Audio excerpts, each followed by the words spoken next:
ஆண்டவராக இயேசு கிறிஸ்துவின் இனிய நாமத்தினாலே உங்களை வாழ்த்துகிறேன். இந்த நாளிலும் கர்த்தர் நம்மோடு பேசும்படியாக, அவருடைய திருவார்த்தைக்கு நேராக நாம் திரும்பும்படியாக அப்படியே தலைகளை தாழ்த்தி ஜெபம் பண்ணுவோம். பரிசுத்தமுள்ள நல்ல பிதாவே, உமக்கு நன்றி செலுத்துகிறோம். எங்கள் ஆண்டவர் இயேசுவின் நாமத்தில் ஜெபிக்கிறோம். கர்த்தாவே, எங்களோடு பேசுவீராக. பரிசுத்த ஆவியானவரின் திரு கரத்திலே எங்களை அர்ப்பணிக்கிறோம். எல்லா தடைகள் இயேசுவின் நாமத்தில் விலகும்படி ஜெபிக்கிறேன். இயேசு கிறிஸ்துவின் மூலம் நல்ல பிதாவே, ஆமேன். Price the Lord. இந்த நாளிலும் நமது தியானத்துக்கென்று 1 தெசலோனிக்கேயர் 4 அதிகாரம் 17-18 வசனத்தை வாசிக்க கேட்போம். 1 தெசலோனிக்கேயர் 4 அதிகாரம் 17-18 வார்த்தைகள். பின்பு உயிரோடு இருக்கும் நாமும் கர்த்தருக்கு எதிர்கொண்டு போக மேகங்கள் மேல் அவர்களோட கூட ஆகாயத்தில் எடுத்து கொள்ளப்பட்டு இவ்விதமாய் எப்பொழுதும் கர்த்தருடனே கூட இருப்போம். ஆகையால் இந்த வார்த்தைகளினாலே நீங்கள் ஒருவரை ஒருவர் தேற்றுங்கள். இந்த வார்த்தைகளினாலே ஒருவரை ஒருவர் தேற்றுங்கள்.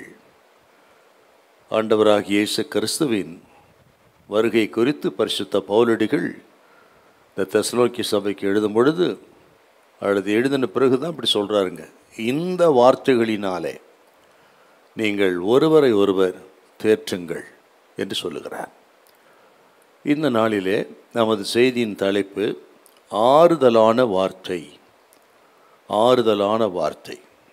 உலகத்திலேயே நமக்கு ஆறுதலான மிக முக்கியமான வார்த்தை உண்டானால் கர்த்தராகிய இயேசு கிறிஸ்து மறுபடி வரப்போகிறார் என்று வேதம் நமக்கு சொல்கிற அற்புதமான அந்த ஒரு செய்தி தான் தேவ ஜனத்துக்கு ஆறுதலான ஒரு வார்த்தையாக இருக்க முடியும். அதை குறித்து அறிமுகமாக சில வார்த்தைகளை சொல்ல நான் விரும்புகிறேன். இந்த அதிகாரத்தில் 1 அதிகாரம், இந்த அதிகாரத்தில் ஒரு மிக முக்கியமான வார்த்தை இருக்கிறது. அந்த வார்த்தை என்னன்னு கேட்டிங்கன்னா, 1வது வசனத்திலும் 10வது வசனம் சொல்லப்பட்டிருக்கிறது, அதிகமாய் அதிகமாய், மோர் அண்ட் மோர் என்று சொல்லப்பட்டிருக்கிறது. இப்போ 4 அதிகாரம் 1 வசனத்தை வாசிப்போம். அன்றியும் சகோதரரே, நீங்கள் என்னென்ன பிரகாரமாய் நடக்கவும் தேவனுக்கு பிரியமாய் இருக்கவும் வேண்டுமென்று நீங்கள் எங்களால் கேட்டு ஏற்றுக்கொண்டபடியே அதிகமதிகமாய் தேரும்படிக்கு கர்த்தராகிய இயேசுவுக்குள் உங்களை வேண்டிக் கொள்ளுகிறேன். அதிகமதிகமாய். இந்த வார்த்தை ஒவ்வொரு விசுவாசிக்கும் இருக்க வேண்டிய விருப்பம், ஒவ்வொரு விசுவாச மக்களுக்குள்ளும் இருக்க வேண்டிய மிக முக்கியமான விருப்பம் என்னன்னா, அதிகமாய் நாம் தேர வேண்டும், பெருக வேண்டும் என்பது தான். இதே அதிகாரத்தில் இந்த அதிகமாக சொல்லப்பட்டது பார்த்திங்கன்னா, எந்தெந்த விஷயத்தில் அதிகமாக நம்ம பெருகணும் தேரணும்னு சொல்லி பவுல் எழுதுகிறார். அது அப்படி சுருக்கமாக சொல்கிறோம் பாருங்கள். நம்பர் 1, பரிசுத்தத்தில் அதிகமாய் நாம் பெருக வேண்டும். 4வது அதிகாரத்தில் 1 முதல் 8 வசனத்தில் பரிசுத்தத்தில் அதிகமாய் நாம் வளர வேண்டும். அடுத்தது 9 முதல் 12 வசனத்தை வாசித்து பாருங்கள். அன்பிலே அதிகமாய் நாம் வளர வேண்டும், பெருக வேண்டும் அல்லது தேர வேண்டும். அன்பிலே அதிகமாய். அப்புறம் 13 முதல் 18 வசனத்தில் நம்பிக்கையில் அதிகமாய் நாம் தேர வேண்டும். நம்பிக்கையில். அந்த பகுதி தான் இன்றைக்கி நம்ம தியானம் பண்ண போகிறோம். ஆக நமக்கு இருக்கிற நம்பிக்கை, கிறிஸ்தவ நம்பிக்கை ஆழமானது. ஆக தேவ பிள்ளைகள் இந்த நம்பிக்கையிலே வருகையை குறித்த அந்த ஆழமான அசைக்க முடியாத மரணத்துக்கு அப்பால் ஒரு வாழ்க்கை இருக்கிறது. அந்த வாழ்க்கையும் அதன் பிறகு இயேசு வரப்போகிறார் சொல்லப்பட்ட அற்புதமான அந்த நம்பிக்கைக்குரிய பகுதியில் தேவ ஜனம் அதிகமாய் பலுகி பெருகணும். அதுதான் ரொம்ப முக்கியம். அதுதான் நமக்கு ஆசீர்வதிக்கப்பட்ட ஒரு நம்பிக்கை, த பிளெஸட் ஹோப். அதில் நாம் பெருகணுங்க. நல்லா கவனிக்கணும். அதை குறித்து தான் இந்த 13வது வசனத்து 18 வரை நம்ம பார்க்குறோம். அதுலேயும் சில வார்த்தைகளை சொல்ல நான் விரும்புகிறேன். இந்த தெசலோனிக்கே சபையார் ரட்சிக்கப்படுவதற்கு முன்பு அவர் விக்கிரக ஆராதனைக்காரர்களாக இருந்தார்கள். அப்படி விக்கிர ஆராதக்காரர்களாக இருந்த பொழுது எந்த விதமான ஒரு நம்பிக்கையும் இல்லாதவர்களாய் நம்பிக்கையற்றவர்களாக வாழ்ந்தார்கள். அப்படிப்பட்ட நிலைமையில் அவர்கள் ஆண்டவராக இயேசு கிறிஸ்துவை சொந்த இரட்சகராக அவர் ஏற்றுக்கொண்டார். ஏற்றுக்கொண்ட பிறகு அவர்களுக்குள்ளே ஒரு ஜீவனுள்ள நம்பிக்கை வந்தது. லிவிங் ஹோப், ஜீவனுள்ள நம்பிக்கை வந்தது. அது என்ன? நாம் ஆராதிக்கிற இயேசு ஜீவனுள்ள தேவன் என்கிற அந்த ஆழமான நம்பிக்கைக்குள்ளே அவர்கள் வந்து விட்டார். அந்த நம்பிக்கையில் ஒன்றுதான் மிக அற்புதமானது, இயேசு கிறிஸ்துவின் ரகசிய வருகை குறித்த ஒரு நம்பிக்கை. நீங்கள் 1 பேதுரு 1:3 கொஞ்சம் வாசிங்க. 1 பேதுரு 1:3. நம்முடைய கர்த்தராகிய இயேசு கிறிஸ்துவின் பிதாவாகிய தேவனுக்கு ஸ்தோத்திரம் உண்டாவதாக. அவர் இயேசு கிறிஸ்து மரித்தோரிலிருந்து எழுந்ததினாலே அழியாததும் மாசற்றதும் வாடாததுமாகிய சுதந்திரத்திற்கு ஏதுவாக ஜீவனுள்ள நம்பிக்கை உண்டாகும்படி நமது மிகுந்த இரக்கத்தின்படியே நம்மை மறுபடியும் ஜனிப்பித்தார். பார்த்தீங்களா? ஜீவனுள்ள நம்பிக்கை. அந்த நம்பிக்கைக்குள்ள அவங்க வந்துட்டாங்க. அவங்க இதுதான் தெசலோனிக்க சபை குறித்த ஒரு முக்கியமான விஷயங்க அது. ஆகவே ஜீவனுள்ள நம்பிக்கைக்கு வந்தார்கள். காரணம், நமது ஆண்டவர் ஜீவனுள்ள தெய்வம். வெளிப்படுத்த 1:18 பார்க்குறோம், மரித்தேன் இதோ சதா காலங்களில் நான் உயிரோடு இருக்கிறேன்னு சொன்னார். இப்போ நம்ம ஆராதிக்கிற ஆண்டவர் இயேசு சதா காலங்களில் உயிரோடு இருக்கிற தெய்வம். அப்புறம் இந்த சபையை குறித்து பார்த்தீங்கன்னா, இந்த தெசலோனிக்க சபையில் ஒரு விசேஷம் என்னன்னு கேட்டிங்கன்னா, ஆண்டவராகிய இயேசு கிறிஸ்து வருகை குறித்து அவர்கள் மிகுந்த ஆவலோடு காத்திருந்தார்கள். அந்த காலத்திலேயே ஆண்டவராகிய இயேசு கிறிஸ்து சீக்கிரம் வருவார் என்று அவர்கள் மிகுந்த ஆவலோடு காத்திருந்தார்கள். நீங்கள் இந்த 1 தெசலோனிக்க அதிகாரம் இந்த நிருபம் முழுதும் வாசித்து பாருங்கள். ஒவ்வொரு நிருபம் முடியும் பொழுதும் இயேசு கிறிஸ்து வருகை குறித்து சொல்லித்தான் அது முடிவடையும். அதுதான் இந்த 1 தெசலோனிக்க நிருபத்து விசேஷம். ஒவ்வொரு அதிகாரம் முடியும் பொழுது அப்படி தான் இயேசு கிறிஸ்து வருகை குறித்து சொல்லியிருக்கும் பாருங்கள். குறிப்பாக இந்த 1 தெசலோனிக்கர் 1:10 கொஞ்சம் வாசிங்க. அவர் மரித்தோரிலிருந்து எழுப்பினவரும் இனிவரும் கோபாக்கினின் என்று நம்மை நீங்களாக்கி ரட்சிக்கிறோமா இருக்கிற அவருடைய குமாரனாகிய இயேசு பரலோகத்திலிருந்து வருவதை நீங்கள் எதிர்பார்த்து கொண்டிருக்கிறதையும் அறிவிக்கிறார்கள். நீங்கள் எதிர்பார்த்து கொண்டிருக்கிறதை பார்த்தீங்களா? அந்த சபையார் எப்படி இயேசு கிறிஸ்துவின் வருகைக்கு அந்த காலத்திலே எதிர்பார்த்து இருந்தாங்க. அவங்க ஆகவே என்ன செஞ்சாங்கன்னா, இன்னும் அதிகமாக போய் எந்த ஒரு வேலைக்கும் போகாமல், வேலைக்கு போக வேலை இல்லாமல் வீட்டில் இருந்தாங்க. அதை குறித்து தான் பவுலடிகள் கொஞ்சம் கடிந்து கொண்டு பேசுவார். வருகை வரையிலும் வேலை செய்யணும், வியாபாரம் பார்க்கணும், வீடு கட்டணும், போன வரணும், காரியங்களாக செய்து கொண்டு தான் இருக்க வேண்டும். அதே நேரத்தில் வருகைக்கு ஆயத்தமாக இருக்கணுமே தவிர வேலைக்கு போக இருக்கக்கூடாதுன்னு சொல்லி ஒரு வார்த்தை கூட சொல்லுவாங்க. 2:3 கொஞ்சம் வாசிங்க. 3:10. ஒருவன் வேலை செய்ய மனதில்லாதிருந்தால் அவன் சாப்பிடவும் கூடாதென்று நாங்கள் உங்களிடத்தில் இருந்தபோது உங்களுக்கு கட்டளையிட்டோமே என்று கொஞ்சம் கண்டிப்பாக சொல்றார். ஆக வேலைக்கு போ, வியாபாரம் பாரு, என்ன செய்யணும், கடமைகளை செய்யுங்க. அதே நேரத்தில் ஆயத்தமாக இருக்க வேண்டும். இயேசு கிறிஸ்துவின் வருகைக்கு நாம் ஆயத்தமாக இருக்கிறோம்னா அதுக்கு அடையாளம் என்னன்னு கேட்டிங்களா? உண்மையான ஆயத்தம் என்னன்னு கேட்டால், ஆண்டவர் சொல்லுகிற வார்த்தைகளுக்கு கீழ்ப்படிந்து விசுவாசித்து எப்பொழுது வருகைக்கு ஆயத்தமாக இருக்கணுங்க. அதுதான் வருகைக்கு ஆயத்தமாக இருக்கக்கூடிய காரியங்கள். வசனத்துக்கு கீழ்ப்படிந்து வசனத்தின்படி நடந்து கொண்டே இருக்க வேண்டும். அதுதாங்க வருகைக்கு ஆயத்தமாக இருப்பதுன்னு அடையாளம். இன்னும் நான் சொல்கிறேன், இன்னும் இந்த காலத்தில் சிலர் பார்த்திங்கன்னா வருகைக்கான அடையாளத்தையே பேசிகிட்டு இருப்பாங்க, அதையே எதிர்பார்த்துருப்பாங்க, அதையே ஒரு முழுமையான ஊழியமாக செய்ய கூட இருக்கிறாங்க. ஆனால் அடையாளம் நமக்கு தேவைதான், அதை காட்டிலும் ஆயத்தம் தான் நமக்கு ரொம்ப அதிகம். ஆகவே வசனத்துக்கு கீழ்ப்படிந்து வசனத்துப்படி நடந்து எப்பொழுதும் ஆயத்தமாக இருக்கணுங்க. ஜான் வெஸ்லியை பார்த்து ஒருவர் பிடிச்சி கேட்டாங்களா, ஐயா வருகை இன்றைக்கி சாயந்தரம் இருக்கும் என்று சொன்னால் நீங்கள் என்ன பண்ணுவீங்கன்னு. அவர் சொன்னாராம், அப்படியா, இயேசு கிறிஸ்து வருகை மாலையில் இருக்கும் என்று சொன்னால் என் வீட்டுக்கு முன்னாடி இருக்கிற புல்தரையை நான் வெட்டி சுத்தம் பண்ணி கொண்டிருப்பேன், அந்த வேலையை பார்த்து கொண்டிருப்பேன்னார். கேட்ட ஒரு ஆச்சரியப்பட்டு, என்னையா இயேசு கிறிஸ்து சாயந்தரம் வருவதாக இருந்தால் என்ன பண்ணலான்னு கேட்டால் நீங்கள் புல்தரை வெட்டி சுத்தம் பண்ணி சொல்கிறீங்களே. அப்போ சொன்னாரா, நான் எந்த வேலை செய்தாலும் சரி எப்பொழுது நான் ஆயத்தமாக இருக்கிறேன், ஆயத்தமாக இருக்கிறவர்களுக்கு எந்த கவலையும் இல்லை, அச்சம் இல்லை, பயப்பட வேண்டிய அவசியம் இல்லை, அதிர்ச்சியும் இல்லை என்று சொன்னார். பார்த்தீங்களா? என்றால் வருகைக்கு ஆயத்தமாக இருக்கிற கூட்டம் என்று சொன்னால் வசனத்துக்கு கீழ்ப்படி நடந்து கொண்டே இருக்க வேண்டியதுதான். இந்த சபையாருக்கு பவுல் அந்த புத்திமதி ஒரு நல்ல புத்திமதி பாருங்க. ஸ்தோத்திரம். திருச்சபையுடைய 2 பெரிய நம்பிக்கை இருக்குங்க. அந்த நம்பிக்கை இந்த 4ஆம் அதிகாரத்தை பார்க்குறோம். ஒன்று, இயேசு கிறிஸ்துவுடைய இரகசிய வருகை. இன்னொரு முக்கியமான நம்பிக்கை, கிறிஸ்துவுக்குள் மரித்தவர்கள் அவர்கள் எக்கால சத்தம் தொனிக்கும் பொழுது அவர்கள் உயிர்த்தெழுந்து மகிமையின் சாயலை அடைந்து அவர்கள் இயேசுவோடு கூட செல்லுவார்கள் என்கிற அசைக்க முடியாத ஒரு நம்பிக்கை. உயிரோடு இருக்கிறவர்கள் மறுரூபம் அடைவார்கள். மரித்தவர்கள் எக்கால சத்தம் தொனிக்கும் பொழுது அவர்கள் உயிர்த்தெழுந்து மகிமையின் சரீரத்தை பெற்று இயேசுவோடு கூட எந்நாளும் இருப்பார். இதுதான் அசைக்க முடியாத ஒரு நம்பிக்கை கிறிஸ்தவத்துடைய. எவ்வளோ பெரிய ஆறுதலான ஒரு வார்த்தை பாருங்கள் கிறிஸ்தவத்துக்கு.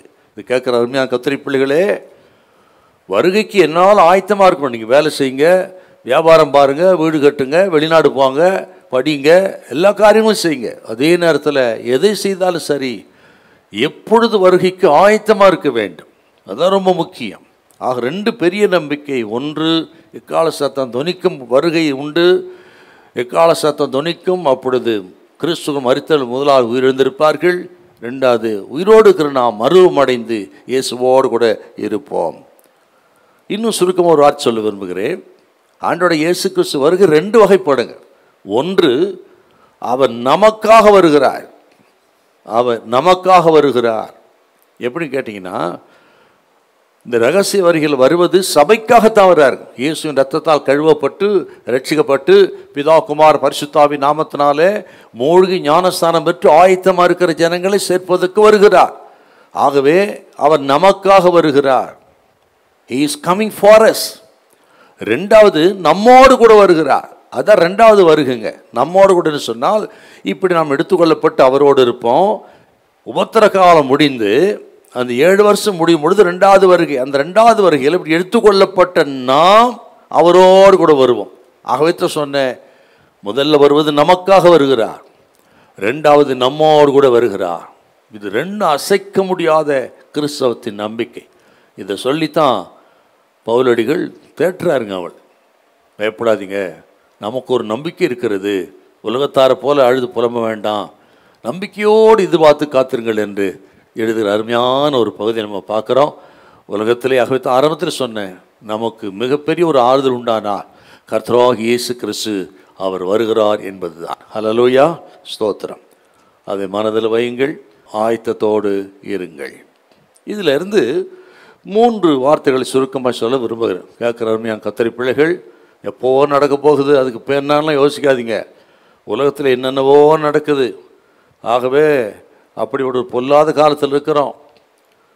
ஒருவேளை நமக்கு அழைப்பு இருக்குமானால் நம்ம நிலைமை என்ன என்பதை யோசிக்கணுங்க.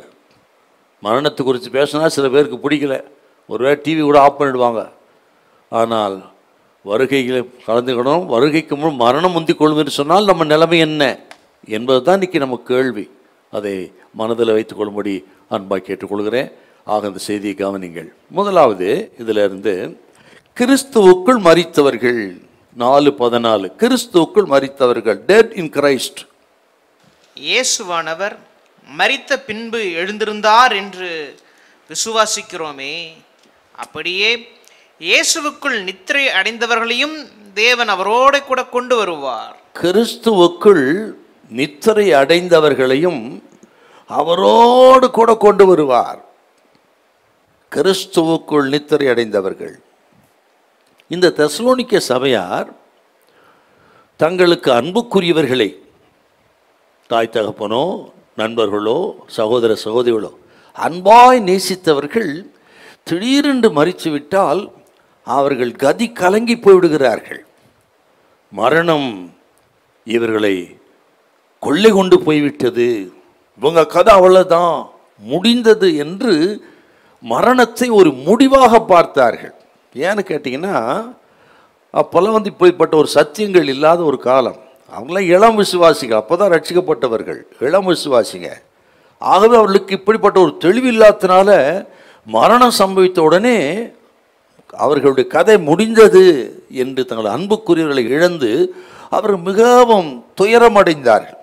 அதுதான் நீங்கள் 13 பார்க்குறோம். நம்ம அதான் சொல்கிறாரு பாருங்களேன், வாசிக்கலாமா? நீங்கள் 4:13. அன்றியும் சகோதரரே, நித்திரை அடைந்தவர்கள் நிமித்தம் நீங்கள் நம்பிக்கையற்றவர்களான மற்றவர்களைப் போல துக்கித்து அறிவில்லாதிருக்க எனக்கு மனதில்லை. மற்றவர்களைப் போல, ரட்சிக்கப்படாத மக்களைப் போல நீங்களும் இப்படி ஒரு மரணம் சம்பவிக்கும் பொழுது அழுது புழம்பக்கூடாது என்று அவர்களை கொஞ்சம் கண்டிக்கிற வண்ணமாகவே பேசுகிறார் பாருங்க. ஏன் அப்படி சொல்கிறான்னு பார்த்தீங்கன்னா, இது ரொம்ப முக்கியமான கவனிக்க வேண்டிய விஷயங்க.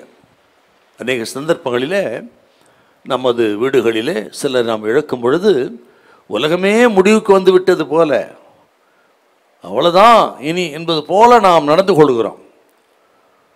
அதாவது சில இழக்கும் பொழுது அது ஒரு துயரம்தான், அது துக்கம்தான், அது கண்ணீர் வழியாக கடந்து போகிற பாதை தான், சந்தேகமே கிடையாதுங்க. ஆண்டவர் இயேசு கூட லாசரு மரித்த பொழுது கண்ணீர் விட்டார் அப்படின்னு நம்ம பார்க்குறோம். அவருடைய துயரத்தில் துக்கத்தில் பங்கு பெற்றவராக ஆண்டவர் இயேசு கண்ணீர் விட்டார்னு யோவான் 11:35 நம்ம பார்க்குறோம். அப்படியே அது துயரமான நிகழ்ச்சி தான். ஆனால் அதையும் தாண்டி ஒரு நம்பிக்கை நமக்கு இருக்கிறது என்பதுதான் இந்த நேரத்தில் நம்ம அதை விசுவாசித்து அந்த துயரத்தை, அந்த இழப்பை நாம் மேற்கொள்ளணுங்க. நம் இருதயத்தை திடப்படுத்தி கொள்ளணும். அதைத்தாங்க பவுலுங்க சொல்கிறாருங்க. அதாவது மரணங்கிறது தேவ ஜனத்துக்கு அது பரிகரிக்கப்படும் கடைசி சத்துரு அப்படின்னு நம்ம பார்க்குறோம். நீங்கள் 1 கொரிந்தியர் 15:26 கொஞ்சம் வாசிங்க. 15:26. பரிகரிக்கப்படும் கடைசி சத்துரு மரணம். பரிகரிக்கப்படும் கடைசி சத்துரு மரணம். ஆனால் அந்த மரணத்தை நாம் ஜெயிக்க முடியும் என்று ஆண்டவராக இயேசு கிறிஸ்து மரித்து அடக்கம் பண்ணப்பட்டு 3ஆம் நாள் உயிரோடு எழுந்து அவர் விசுவாசிக்கிறவர்கள் ஜெயிக்க முடியும் என்கிற ஒரு நம்பிக்கை நமக்கு இருக்குதுங்க. அதான் 1 கொரிந்தியர் 15 அதிகாரம். எக்கால சத்தம் தொனிக்கும் பொழுது கிறிஸ்துக்குள் மரித்தல் உயிரோடு எழும்புவார்கள். அதுதாங்க. அதாவது கல்லறைக்கு அப்பால் நமக்கு நம்பிக்கை இருக்கிறது. கிறிஸ்தவத்தின் நம்பிக்கை கல்லறையோடு முடிவடைந்து விடவில்லை, கல்லறைக்கு அப்பால் இருக்கிறது. மரணத்துக்கு அப்பால் நமக்கு ஒரு வாழ்க்கை இருக்கிறது. மரணத்துக்கு அப்பால் அசைக்க முடியாத நம்பிக்கை, அதுதாங்க கிறிஸ்தவத்தின் நம்பிக்கை. ஆகவே தான் 1 கொரிந்தியர் 15 அதிகாரம் 1 அதிகாரத்தில் 13-18 வசனத்தை ஒவ்வொரு மரண வீட்டிலும் வாசிப்பதன் காரணம், கல்லறைக்கு அப்பால் ஒரு வாழ்க்கை இருக்கிறது, கல்லறைக்கு அப்பால் நமக்கு நம்பிக்கை இருக்கிறது, கல்லறையோடு முடிந்து விடுவதில்லை. அதுதாங்க பவுல் சொல்றாரு. கேட்குறாரு கத்திரி பிள்ளைகளே, சிலரை அன்புக்குள் நீங்கள் எழுந்திருக்கலாம், நீங்கள் நேசித்தவர்களை இழந்திருக்கலாம், அதோடு கதை முடி நினைக்காதீங்க. கிறிஸ்துவுக்குள் மரித்திருந்தால் அவர்கள் திரும்ப உயிர்ப்பிப்பார்கள். அப்படி ஒரு நம்பிக்கை நமக்கு இருக்கிறது. மரணத்தை, கல்லறையை ஜெயிப்பார் என்று விசுவாசித்து நீங்கள் பலப்படுத்திக் கொள்ள வேண்டும், திடப்படுத்திக் கொள்ள வேண்டும். அந்த நம்பிக்கை தான் கிறிஸ்தவத்தின் நம்பிக்கை. அதை தான் இங்கே சொல்றாருங்க அவர். அதுக்கு வேற லிவிங் ஹோப்பு, ஜீவனுள்ள ஒரு நம்பிக்கை.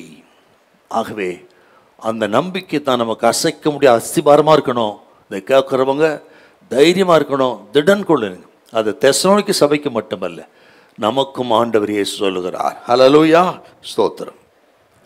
பவுல் இந்த அதிகாரத்தை சொல்கிறத பார்த்தீங்கன்னா, கிறிஸ்துவுக்குள் மரித்தவர்கள் முதலாவது உயிரோடு இருந்திருப்பார்கள் அப்படின்னு சொல்கிறதுடைய ஒரு ரகசியம் என்னன்னு கேட்டிங்கன்னா, இந்த 4ஆம் அதிகாரத்தில் 15 கொஞ்சம் வாசிங்களா. கர்த்தருடைய வார்த்தையை முன்னிட்டு நான் உங்களுக்கு சொல்லுகிறதாவது, கர்த்தருடைய வருகை மட்டும் உயிரோடு இருக்கும் நாம் நித்திரை அடைந்தவர்களுக்கு முந்திக் கொள்வதில்லை. ஏனெனில் கர்த்தர் தாமே ஆரவாரத்தோடும் பிரதான தூதனுடைய சத்தத்தோடும் தேவ எக்காலத்தோடும் வானத்திலிருந்து இறங்கி வருவார். அப்பொழுது கிறிஸ்துவுக்குள் மரித்தவர்கள் முதலாவது எழுந்திருப்பார்கள். பின்பு உயிரோடு இருக்கும் நாமும் கர்த்தருக்கு எதிர்கொண்டு போக மேகங்கள் மேல் அவர்களோட கூட ஆகாயத்தில் எடுத்துக் கொள்ளப்பட்டு இவ்விதமாய் எப்பொழுதும் கர்த்தருடனே கூட இருப்போம். ஒரு அசைக்க முடியாத நம்பிக்கை, ஒரு ரகசியத்தை பவுல் இங்கே எழுதுறாரு. என்னன்னா, அப்படி எக்கால சத்தம் தொனிக்கும் பொழுது கிறிஸ்துவுக்குள் மரித்தவர் முதலாவது உயிரோடு எழுந்திருப்பார்கள் அப்படின்னு சொல்றார். கிறிஸ்துவுக்குள் மரித்தவர்கள் இப்பொழுது அவர்கள் இயேசுவோடு கூட இருக்கிறார். அந்த ஆத்மா இயேசுவோடு கூட இருக்கிறது இப்பொழுது. ஆண்டவர் இயேசு வரும்பொழுது அந்த ஆத்துமாக்கள் அவரோடு கூட வருகிறது. மத்திய ஆகாய வர வருகிறார் இல்லையா? அப்படி அந்த வரும்பொழுது அந்த ஆத்துமாக்கள் அவரோடு வருகிறது. இப்படி உயிர்த்தெழுகிற இந்த மகிமையின் சாயலை இந்த ஆத்துமாக்கள் பெற்று அந்த மகிமையின் சாயலும் ஆத்துமாக்களும் ஐக்கியமாகி இயேசுவோடு கூட போய் என்னாலும் இருப்பார் அப்படின்னு அந்த ரகசியத்தை இங்கே எழுதுறாரு. தான் கிறிஸ்துவுக்குள் மரித்தவருடைய நிலைமை. நான் மறுபடியும் சொல்கிறேன், எக்கால சத்தம் தொனிக்கும் பொழுது அவர்கள் உயிர்த்தெழுவார்கள், உயிர்த்தெழுதும் சாயலை பெறுவார்கள். இப்பொழுது அவர்கள் இயேசுவோடு கூட ஆத்மா இருக்கிறார். ஏனென்றால் லூக்கா 23:43 ஆண்டவர் சொல்கிறார், அந்த வலது பக்கத்துக்கு கல்லன் கேட்ட பொழுது, ஆண்டவரே நீ ராஜ்யத்தில் வரும்பொழுது அடியா நினைத்தருள்னு சொன்ன பொழுது ஆண்டவர் சொன்னார், இன்றைக்கு என்னுடனே கூட பரதீசில் இருப்பாய் என்று சொன்னார். இப்போ அந்த ஆத்மாக்கள் அவரோடு இருக்கிறது. ஆண்டவர் வரும்பொழுது அந்த ஆத்மாக்கள் கூட வரும். உயிர்த்தின் சாயலை பெற்ற இந்த சாயலோடு ஐக்கியமாகி இயேசுவோடு கூட என்னாலும் இருப்பார் என்ற ஒரு ரகசியத்தை பவுல் இங்கு எழுதுகிறார். இவ்வளோ ஆச்சரியமான ஒரு அனுபவம் பார்த்தீங்களா? இந்த வெளிப்பாட்டை ஏற்கனவே பவுலடிகள் பெற்றிருக்கிறார். அதுதான் 1:15. இப்போ அதை கூட வாசிக்கணுங்க. அந்த வெளிப்பாட்டை ஏற்கனவே பெற்றவர் அவர். 3ஆம் வானவரிலும் போனவர் அல்லவா? அங்கே புரிந்து கொள்ள முடியாத பாஷைகளை கேட்டவர் அல்லவா அவர். அவருக்கு அந்த வெளிப்பாடு இருக்குதுங்க. வெளிப்பாடு சொல்லிருக்காரு பாருங்களேன். 1:15 நீங்கள் 51 54 வரை வாசிங்க. இதோ ஒரு ரகசியத்தை உங்களுக்கு அறிவிக்கிறேன். நாம் எல்லாரும் நித்திரை அடைவதில்லை. ஆகிலும் கடைசி எக்காலம் தொனிக்கும் போது ஒரு நிமிஷத்திலே ஒரு இமைப்பொழுதிலே நாம் எல்லாரும் மறுரூபமாக்கப்படுவோம். எக்காலம் தொனிக்கும், அப்பொழுது மரித்தோர் அழிவில்லாதவர்களாய் எழுந்திருப்பார்கள், நாமும் மறுரூபமாக்கப்படுவோம். அழிவுள்ளதாகிய இது அழியாமையும் சாவுக்கேதுவாகிய இது சாவாமையும் தரித்து கொள்ள வேண்டும். அழிவுள்ளதாகிய இது அழியாமையும் சாவுக்கேதுவாகிய இது சாவாமையும் தரித்து கொள்ளும் போது மரணம் ஜெயமாக விழுங்கப்பட்டது என்று எழுதியிருக்கிற வார்த்தை நிறைவேறும். மரணமே கூர் எங்கே? பாதாளமே உன் ஜெயம் எங்கே? மரணத்தின் கூர் பாவம், பாவத்தின் பலன் நியாயப்பிரமாணம். அடுத்த வசனம். நம்முடைய கர்த்தராகிய இயேசு கிறிஸ்துவினாலே நமக்கு ஜெயம் கொடுக்கிற தேவனுக்கு ஸ்தோத்திரம் என்று கிறிஸ்துவுக்குள் மரித்தவர்கள் உயிரோடு எழும்புவார்கள். உயிரோடு இருக்கிற நாம இமைப்பொழுதிலே மறுரூபம் ஆவோம் என்ற ரகசியத்தை வெளிப்பாட்டை அவர் பெற்றிருந்தார். ஆகவே தான் இந்த தெசலோனிக்கே அதை எழுதுகிறார். இதை ஆண்டவராக இயேசு கிறிஸ்து போதித்தார் உலகத்தில் வாழ்ந்த நாட்களிலே. யோவான் சுவிசேஷம் 5ஆம் அதிகாரம் கொஞ்சம் 24 வாசிங்களேன். இதெல்லாம் மிக முக்கியமான சத்தியங்கள். ஆகவே தேவஜனம் இந்த மறக்க கூட ஆகவே கொஞ்சம் அழுத்தம் திருத்தம் பேச வேண்டியதாக இருக்குதுங்க. யோவான் 5:24 வாசிங்க. என் வசனத்தை கேட்டு என்னை அனுப்பினவரை விசுவாசிக்கிறவனுக்கு நித்திய ஜீவன் உண்டு. அவன் ஆக்கினை தீர்ப்புக்கு உட்படாமல் மரணத்தை விட்டு நீங்கி ஜீவனுக்கு உட்பட்டிருக்கிறான் என்று மெய்யாகவே உங்களுக்கு சொல்லுகிறேன். மரித்தோர் தேவகுமாரனுடைய சத்தத்தை கேட்கும் காலம், மரித்தோர் தேவகுமாரனின் சத்தத்தை கேட்கும் காலம் வரும். அது இப்பொழுதே வந்திருக்கிறது. கேட்கிறவர்கள் பிழைப்பார்கள் மெய்யாகவே உங்களுக்கு சொல்லுகிறேன். ஏனெனில் பிதாவானவர் தம்மில் தாமே ஜீவன் உடையவராய் இருக்கிறது போல குமாரனும் தம்மில் தாமே ஜீவன் உடையவராய் இருக்கும்படி அருள் செய்திருக்கிறார். அவர் மனுஷ குமாரனாய் இருக்கிறபடியால் நியாய தீர்ப்பு செய்யும்படிக்கு அதிகாரத்தையும் அவருக்கு கொடுத்திருக்கிறார். இதை குறித்து நீங்கள் ஆச்சரியப்பட வேண்டாம். ஏனென்றால் குழிகளில் உள்ள அனைவரும் அவருடைய சத்தத்தை கேட்கும் காலம் வரும். அப்பொழுது நன்மை செய்தவர்கள் ஜீவனை அடையும்படி எழுந்திருக்கிறவர்களாகவும் தீமை செய்கிறவர்கள் ஆக்கினையை அடையும்படி எழுந்திருக்கிறவர்களாகவும் புறப்படுவார்கள்.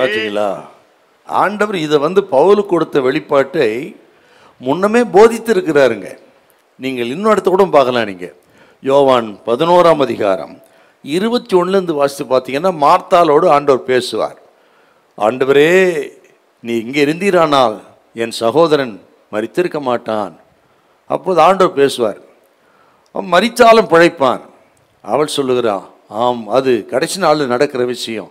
இப்போ அவர் சொல்கிறார், நீ விசுவாசித்தா இப்போவே நடக்கும் என்று சொல்லிவிட்டு அவர் அற்புதமாக சொன்ன 2 வார்த்தை இருக்குதுங்க. இப்போ வாசிக்கலாமா? யோவான் 11ஆம் அதிகாரம் 25 வாசிங்க பார்க்கலாம். இயேசு அவளை நோக்கி, நானே உயிர்த்தெழுதலும் ஜீவனுமாய் இருக்கிறேன். என்னை விசுவாசிக்கிறவன் மரித்தாலும் பிழைப்பான். என்னை விசுவாசிக்கிறவன் மரித்தாலும் பிழைப்பான். அதான் கிறிஸ்துவ மரித்து உயிரோடு இருப்பார்கள். உயிரோடு இருந்து என்னை விசுவாசிக்கிறவன் எவனும் என்றென்றைக்கும் மரியாமலும் இருப்பான் என்றால், அப்படி விசுவாசிக்கிறவர்கள் எக்கால சத்தம் தொனிக்கும் பொழுது மறுரூபம் அடைந்து அவரோடு கூட இருப்பார்கள் என்ற ஆழமான சத்தியத்தை இங்கேயும் கர்த்தர் போதித்திருக்கிறார். இப்படி வெளிப்பாட்டை பவுல் பெற்று எழுதினார். இதை ஆண்டவர் இயேசுவும் போதித்திருக்கிறார். என்றால் மரணத்துக்கு அப்பால் நமக்கு ஒரு ஆழமான நம்பிக்கை இருக்கிறது, அசைக்க முடியாத நம்பிக்கை இருக்கிறது. மரணமே முடிவல்ல தேவ ஜனத்துக்கு. மரணத்தக்கால் கல்லறைக்கு அப்பால் நமக்கு ஒரு நம்பிக்கை ஆழமாக இருக்கிறது என்பதை இதை கேட்கிற தேவ ஜனம் ஒருபோதும் மறந்து போகக்கூடாதுங்க. ஸ்தோத்திரம். இதுதான் கிறிஸ்தவத்தினுடைய அஸ்திவாரம்.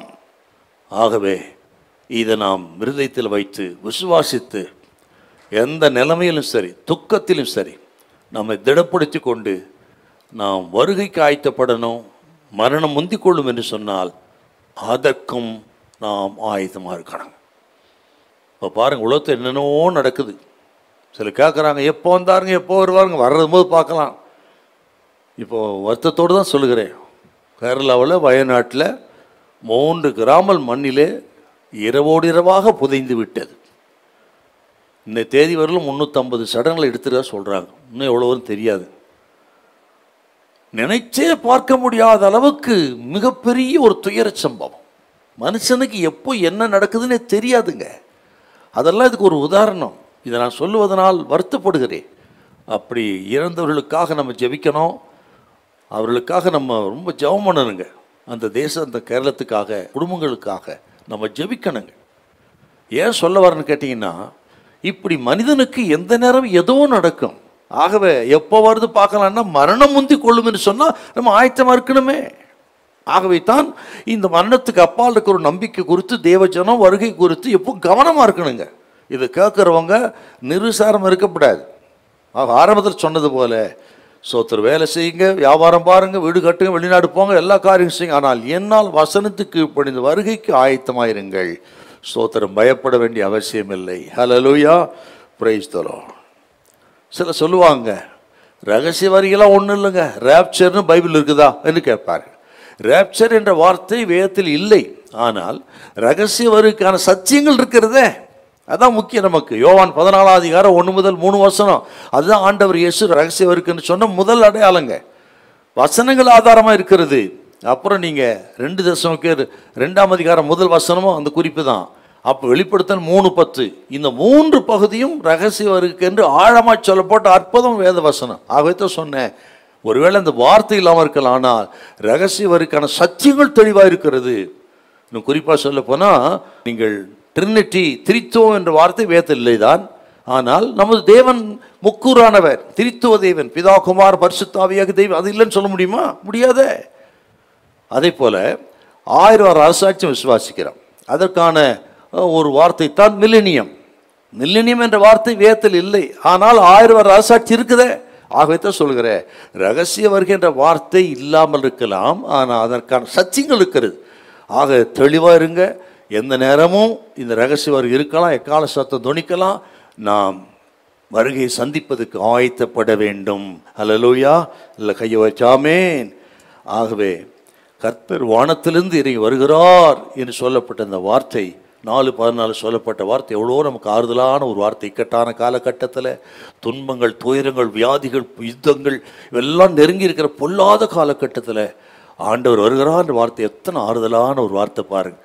ஆகவே ஆயத்தமாக இருக்கிறவங்களுக்கு அது ஆறுதலாக இருக்கும், ஆயத்தம் இல்லாதவர்களுக்கு அது ஆபத்தாக இருக்கும், அது அதிர்ச்சியாக இருக்கும். நீங்கள் எப்படின்னு நீங்கள் தான் முடிவு பண்ணணும். ஹல்லேலூயா, பிரைஸ் தி லார்ட். முதல்ல பார்த்தோம் கிறிஸ்துவுக்குள் மரித்தவர்கள். 2வது வார்த்தை வரவேற்பு சத்தங்கள் அப்படின்னு போட்டிருக்கிறேன். வரவேற்பு சத்தங்கள், வெல்கம் சவுண்ட்ஸ் அப்படின்னு. இப்போ 4:16 வாசிப்போம். 4:16. ஏனெனில் கர்த்தர் தாமே ஆரவாரத்தோடும் பிரதான தூதனுடைய சத்தத்தோடும் தேவ எக்காலத்தோடும் வானத்திலிருந்து இறங்கி வருவார். அப்பொழுது கிறிஸ்துவுக்குள் மரித்தவர்கள் முதலாவது எழுந்திருப்பார்கள்.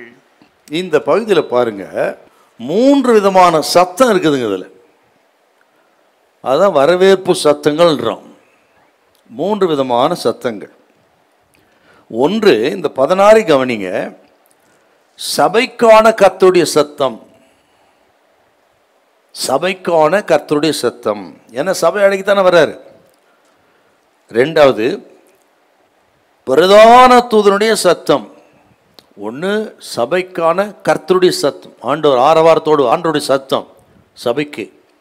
2வது, பிரதான தூதனுடைய சத்தம், எல்லாரையும் கூட்டி சேர்க்கிற சத்தம் அது. 3வது, இந்த எக்கால சத்தம். இந்த எக்கால சத்தங்கிறது இஸ்ரவேல் தேசத்தோடு சம்பந்தப்பட்டது. அதை குறித்து பார்க்கலாம்.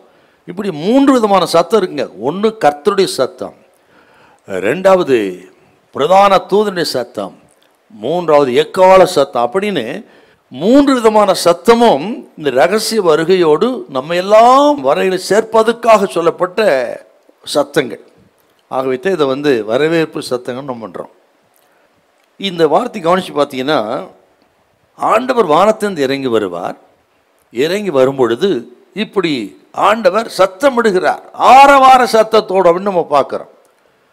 அதாவது புதிய ஏற்பாட்டில் 3 இடங்களிலே இந்த உரத்த சத்தம் அப்படின்ற வார்த்தை வருதுங்க. ஆண்டவராகிய இயேசு கிறிஸ்துவின் உரத்த சத்தத்தை குறித்து புதிய ஏற்பாட்டில் 3 இடத்துல நம்ம பார்க்குறோம். அது 3 இடத்துல சொல்கிறேன் பாருங்களேன். ஒன்று, யோவான் 11:43. கொஞ்சம் வாசிங்க. 11:43. இவைகளை சொன்ன பின்பு, லாசருவே லாசருவே வெளியே வா, வெளியே வா என்று உரத்த சத்தமாய் கூப்பிட்டார். என்று உரத்த சத்தமாய் கூப்பிட்டார். பார்த்தீங்களா? அப்போ முதல் இடம், லாசருவின் கல்லறைக்கு முன்பு நின்று மரித்து அடக்கம் பண்ணப்பட்ட அந்த கல்லறை பார்த்து ஆண்டவர் சொன்னார், லாசருவே வெளியே வா, உரத்த சத்தமாய். மரித்தவன் அடக்கம் பண்ணப்பட்டு 4 நாளாக்கி அழுகி போன சரீரத்துக்குள்ள ஜீவன் பிரவேசித்து அவன் வெளியே வந்தான். அவனை சுற்றி இருந்த அந்த சிலரெல்லாம் கழற்றப்பட்டு அவன் ஜீவனுள்ளவனாய் வெளியே வந்தான். ஒன்று. 2வது பார்த்தீங்கன்னா, மத்தேயு சுவிசேஷம் 27ஆம் அதிகாரம் 50 முதல் 53 வசனத்தில் ஆண்டவராகிய இயேசு கிறிஸ்து கல்வாரி சிலுவையில் ஜீவனை விடும் பொழுது உரத்த சத்தமா ஜீவனை விட்டார் அப்படின்னு நம்ம பார்க்கிறோம். வாசிக்கலாமா? மத்தேயு 27 50-3 வசனம். இயேசு மறுபடியும் மகா சத்தமாய் கூப்பிட்டு ஆவியை விட்டார்.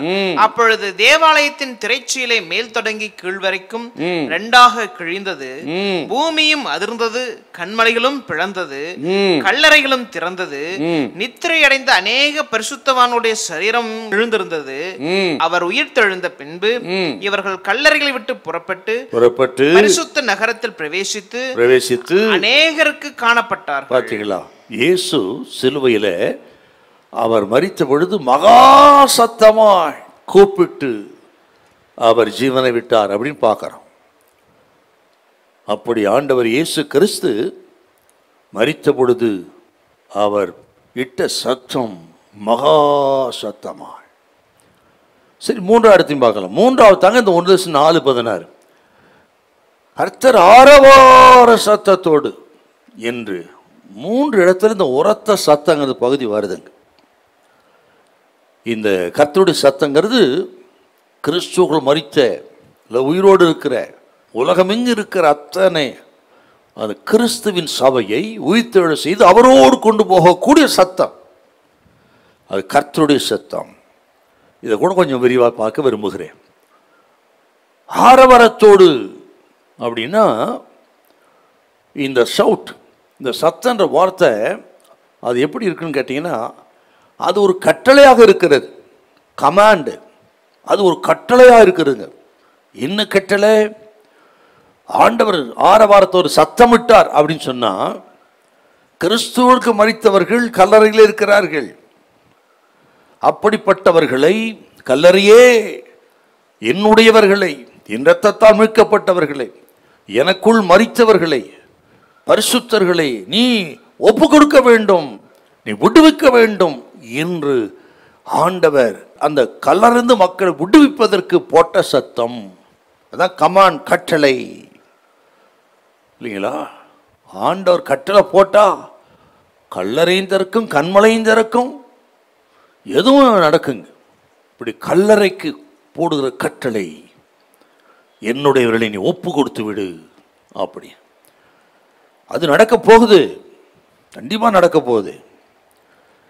அப்படி என்ன அர்த்தம் கேட்டீங்கன்னா, அதுக்கு இனி எப்படி அவர் உயிர்த்தெழுவார்கள், அவர்களை இனி மரணம் அடக்க முடியாது, கல்லறை அடக்கி வைக்க முடியாது, பாதாளம் அடக்கி வைக்க முடியாது, மரணம் ஜெயமாக ஒழுங்கப்பட்டது என்ற வார்த்தை நிறைவேறும் அப்படின்னு பவுல் எழுதுறார். அப்படிப்பட்ட ஒரு சத்தங்க ஆண்டவருடைய சத்தம், ஆரவார சத்தம்னா, கல்லறையே என்னுடையவர்களை நீ ஒப்புக்கொடு, விடுவித்து விடு, அது நடக்கும். ரெண்டாவதுங்க, இந்த கட்டளைங்கிறது என்ன அர்த்தம் கேட்டீங்கன்னா, ஆரவாரத்தோடு கர்த்தர் சத்தமிட்டார்னா வான மனத்தில் இருக்கிற பொல்லாத ஆவிகளுக்கு கட்டளை. அந்த ஆவிகள் பலன் இழந்து அவைகள் எல்லாம் பாதாளத்துக்கு போக வேண்டும் என்று கட்டளை. ஆண்டவர் கட்டளை போட்டார்னா அந்த வானமரத்துக்கு பொல்லாத ஆவிகள் இல்லையா, அந்த ஆவிகள் வானமரத்தில் இருக்குன்னு பார்க்குறோம். நீங்கள் எபேசியர் 2:6-12 வாசிங்க. 2:6-12. அவைகளை நீங்கள் முற்காலத்திலே இவ்வுலக வழக்கத்திற்கு ஏற்றபடியாகவும் கீழ்ப்பிடையாமின் பிள்ளைகளிடத்தில் இப்பொழுது கிரியை செய்கிற ஆகாயத்து அதிகார பிரபுவாகிய ஆவிக்கேற்றபடியாகவும் நடந்து கொண்டீர்கள். ஆகாயத்து அதிகார பிரபு. இப்ப நீங்க எபேசியர் 6:12 வாசிங்க. ஏனெனில் மாம்சத்தோடும் இரத்தத்தோடும் அல்ல, துரைத்தனங்களோடும் அதிகாரங்களோடும் இப்பிரபஞ்சத்தின் அந்தகார லோகாதிபதிகளோடும் வான மண்டலங்களில் உள்ள பொல்லாத ஆவிகளின் சேனைகளோடும் நமக்கு போராட்டம் உண்டு. வான மண்டலத்தில் அந்த ஆவிகளின் சேனைகள் இருக்கிறது. ஆண்டோட சத்தங்கிறது இந்த ஆவிகளின் சேனைகள் பலனிழந்து கீழே விழுவது, அதுக்கு தான் அந்த சத்தம். அப்படி இந்த ஆவி மண்டலத்தில் ஆவிகள் பலனிந்து கீழே விழும் பொழுது மீட்டு கொள்ளப்படுகிற தேவஜனம், உயிர்த்தெழுந்த தேவஜனம், உயிரோடு மறுரூபமாக தேவஜனம் அந்த வானமண்டலத்தின் வழியாய் புறப்பட்டு போவதற்கு ஒரு பாதை கர்த்தர் உண்டு பண்ணுகிறார்.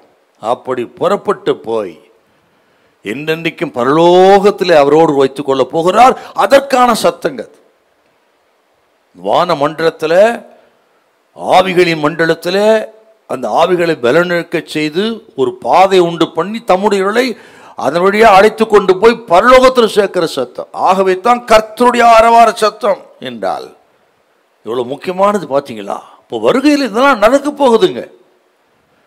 அதுதான் நமது நம்பிக்கை. ஆகவே தான் சொன்னேன், மரணம் முடிவல்ல, கல்லறைக்கு அப்பால் ஒரு மிகுந்த நம்பிக்கை இருக்கிறது நமக்கு. அது ஒரு ஆசீர்வாத நம்பிக்கை, ஆறுதலான வார்த்தை. ஆகவே தான் சொல்றாங்க, இந்த வார்த்தைகளினாலே நீங்கள் ஒருவர் தேற்றுங்கள். உலகத்தில் நிறைய வார்த்தை சொல்லி தேத்தலாங்க, நான் கூட இருப்பேன், நடத்துவேன், போவேன், வருவேன், கைவிட மாட்டேன்னு. எல்லாத்த காட்டிலும் வருகை குறித்து, ரகசிய வருகை குறித்து ஒருவருக்கு ஒரு பேசி அந்த கல்லறைக்கு அப்பால் இருக்கிற நம்பிக்கை குறித்து பேசுகிறோமே, அதே போல ஆறுதலான வார்த்தை ஒன்றும் இருக்க முடியாது. அதான் எழுதுறார், இந்த வார்த்தைகளினாலே நீங்கள் ஒருவர் தேற்றுங்கள். இப்படி வருகையில் புறப்பட்டு போகிற அந்த சேனை தான் வெற்றியின் சேனை. அதில் நீங்கள் நானும் இருக்கணும். உன்னத பாட்டு புஸ்தகத்தில் இந்த சேனை குறித்து ஞானார்த்தமாக ஆவிக்கணும் ஒரு வார்த்தை வருதுங்க. இப்படி உயிர்த்தெழுந்து புறப்பட்டு போகிற அந்த சேனை குறித்து உன்னத பாட்டில் 6:4 கொஞ்சம் வாசிக்கல. 6:4. என் பிரியமே, நீ திர்சாவை போல் சௌந்தரியமும் எருசலேமை போல் வடிவமும் கொடிகள் பறக்கும் படையை போல் கெடியுமானவள். கொடிகள் பறக்கும் படையை போல் யுத்த காலத்தில் வெற்றி பெற்று ஆக தங்கள் கொடியோடு மகிழ்ச்சியாய் புறப்பட்டு போகிற சேனை, அதான் கொடிகள் பறக்கும் சேனை. இப்போ இந்த உலகத்தினுடைய பாடுகள், போராட்டம் எல்லாவற்றையும் விட்டு ஒடித்து மரணத்தை ஜெயமாக வென்று நமது மனவாளன் இயேசுவோடு கூட சேனை அதிபரோடு கூட ஜெய முழக்கத்தோடு போகிற சேனை. அதுக்கு தான் அந்த சத்தம். அந்த சத்தம் கேட்கும் பொழுது இந்த சேனை இயேசுவோடு பரலோகத்துக்கு போகும். அந்த சேனையிலே நீங்களும் நானும் இருக்க வேணும். அப்படி ஒரு தீர்மானம் பண்ணணும். இன்னைக்கு அதுக்கென்று ஆயத்தமாகணுங்க. ஆகவே கர்த்தருடைய சத்தம். சரி, இப்போ ரெண்டாவது சத்தம். 3 சத்தம் சொன்ன. ஒன்று கர்த்தருடைய சத்தம், ரெண்டாவது பிரதான தூதனுடைய சத்தம். பிரதான தூதன் என்றால் மிகாவேல் தான். ஆகவே மிகாவேலின் சத்தம். ஏன் அந்த சத்தம்னு கேட்டீங்கன்னா, மிகாவேல் ஏன் சத்தம் விடுறான்னா, இப்படி உலகமெங்கும் இருக்கிற கர்த்தருடைய ஜனம், மனவாட்டி சபை, இவர்களை கூட்டி சேர்ப்பதற்குரிய சத்தங்கள். உலகமெங்கு இருக்கிறார், ரட்சிக்கப்பட்டு ஸ்நானப்பட்டு எத்தனையோ பாடுகள், நிந்தைகள், அவமானத்தின் மத்தியிலே ஆண்டவருக்காக காத்திருக்கிற ஒரு சபை, அதான் மனவாட்டி சபை. அந்த மனவாட்டி சபை மனவாளனை சந்திப்பதற்கு இப்படி கூட்டி சேர்க்கிற சத்தம் தாங்க இந்த பிரதான தூதனுடைய சத்தம். என்றால் இந்த வருகையும் சத்தம் எவ்வளோ முக்கியம் பாருங்க. சும்மாலாம் கிடையாதுங்க. சத்தம் விடுவார்னா ஒரு நாள் உண்டு எக்கால சத்தம் தொனிக்க போகிறது. அந்த சத்தம் கேட்டு உலகமெங்கும் இருக்கிற தேவஜனம், கிறிஸ்துக்குள் மரித்தவர்கள் சேர்க்கப்பட போகிறார்கள். அது நடக்கத்தான் போகுது. ஹல்லேலூயா, ஸ்தோத்திரம். மூன்றாவது சத்தம் எக்கால சத்தம். அந்த 16 மறுபடி வாசிங்க, 4:16. ஏனெனில் கர்த்தர் தாமே ஆரவாரத்தோடும் பிரதான தூதனுடைய சத்தத்தோடும் தேவ எக்காலத்தோடும் வானத்திலிருந்து இறங்கி வருவார். தேவ எக்காலத்தோடு வருவார், எக்கால சத்தத்தோடு வருவார் என்றால், இதுவும் இந்த எக்கால சத்தம் ரொம்ப கவனிக்க வேண்டிய ஒண்ணுங்க. இந்த எக்கால சத்தங்கிறது பழைய ஏற்பாட்டு காலத்துல பாருங்க, இஸ்ரவேல் ஜனத்தோடு சம்பந்தப்பட்டது. அதை குறித்து நீங்கள் பார்க்கணும்னா லேவியராக 23ஆம் அதிகாரம், என்னாகம் 10ஆம் அதிகாரம், இதெல்லாம் நீங்கள் பார்த்தீங்கன்னா அந்த எக்கால சத்தத்தை குறித்து நம்ம பார்க்கலாம். அதில் குறிப்பாக நீங்கள் என்னாகமும் 10ஆம் அதிகாரத்தில் மோசே சில எக்காலங்களை செய்யும்படி சொல்கிறாருங்க. அவர் அந்த எக்காலங்களை எதுக்கு என்ற பர்பஸ் அங்கேயும் சொல்கிறார். அது அப்படியே நான் சொல்கிறேன் பாருங்களேன். எகிப்து தேசத்தில் இஸ்ரவேல் ஜனம் வந்த பொழுது இப்படிப்பட்ட எக்காலங்களை செய்து அந்த எக்கால சத்தத்தை முழக்கணும். எப்பப்போ எந்தெந்த விதத்தில் எதுக்காக முழக்க வேணும்னு ஒரு கட்டளை கொடுத்துருக்காருங்க. அதன்படி நீங்கள் பார்த்தீங்கன்னா, ஒன்று பண்டிகையின் பொழுது எக்கால சத்தம் உடனுங்க. நீங்கள் வாசிக்கலாமா? லேவியராகம் 23:24 கொஞ்சம் வாசிங்க. லேவியராகம் 23:24. நீ இஸ்ரவேல் புத்திரோடே சொல்ல வேண்டியது என்னவென்றால் உங்களுக்கு 7ஆம் மாதம் 1ஆம் தேதி எக்கால சத்தத்தால் ஞாபக குறியாகிய கொண்டாடுகிற பண்டிகை என்கிற சபை கூடும் பரிசுத்த ஓய்வு நாளாய் இருப்பதாக. ஆக பண்டிகையின் பொழுது ஜனங்களை கூடும்படி எழுப்பப்படுகிற எக்கால சத்தம் பண்டிகையின் பொழுது ஊதப்படுகிறது. அப்புறம் பார்த்து என்னாகும் 10ஆம் அதிகாரத்துக்கு வாங்க. அதில் பார்த்தீங்கன்னா, பிரயாணம் புறப்படும் பொழுது, வனாந்தர யாத்திரையில் பிரயாணம் புறப்படும் பொழுது எக்கால சத்தம் தொனிக்க வேண்டும். அது 5ஆம் வசனம் இருக்குது. அப்புறம் சபையை கூட்டும் பொழுது ஊதப்படுகிற சத்தம், பிரயாணம் புறப்படும் பொழுது ஊதப்படுகிற சத்தம், பண்டிகையின் பொழுது ஊறப்படுகிற சத்தம். இதாங்க எக்கால சத்தம் பழைய ஏற்பாட்டு காலத்தில் இஸ்ரவேல் ஜனத்தோடு. அதைத்தான் இங்கே பயன்படுத்தப்பட்டிருக்கிறது. என்றால் ஆண்டவராகிய இயேசு கிறிஸ்து வரும்பொழுது எக்கால சத்தம் தொனிக்கப்படும் என்று சொன்னால் என்ன அர்த்தம்?